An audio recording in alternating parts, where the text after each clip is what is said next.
Time for the word on Wall Street. Top investors watching your money. Joining me now, Horizon Investments Chief Investment Officer Scott Ladner, Michael Lee Strategy Founder Michael Lee, and Harris Financial Group Managing Partner Jamie Cox.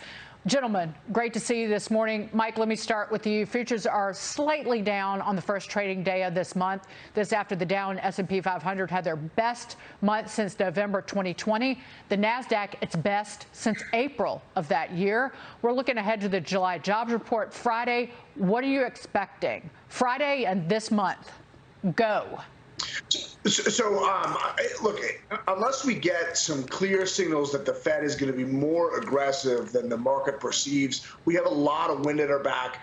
From a technical standpoint, with a ton of buying coming in, and nothing changes market sentiment quite like price. So as the market continues to rally, I think we'll continue to get strong until we get other news that would lead us to believe that the Fed is going to be more aggressive than the market perceives. What we got last week from Jay Powell when he was speaking was the perception that he is going to pivot and that the front end is going to stop somewhere around 3.25. And by May of next year, they're going to start cutting rates. So if that were to change, I could see the market selling off again hard. And as far as the jobs number goes, everyone talks about how great the labor market is. The fact of the matter is we still have less people employed now than we did at the end of 2019. And when you account for labor force growth, that puts us down over 3 million jobs from where we would be had it not been the government's reaction to COVID. So this Friday, we've got pretty good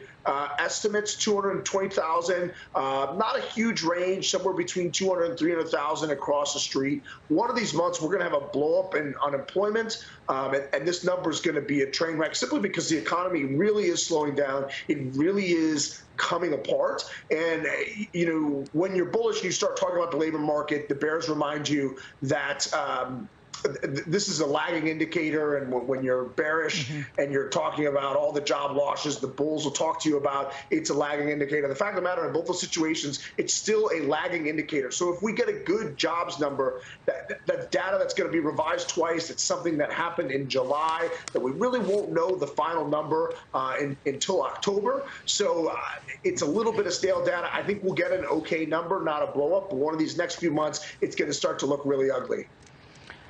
What if investors are wrong about the Federal Reserve and what if they're wrong about how they read into what Jay Powell said? I just shake my head. Everybody was fixated on that when he said in the press conference that the Fed funds rate is close to neutral, which Larry Summers said was a mistake. And maybe it was a mistake to read into that one too much. Scott, Minneapolis, speaking of the Federal Reserve, the Minneapolis president of the Federal Reserve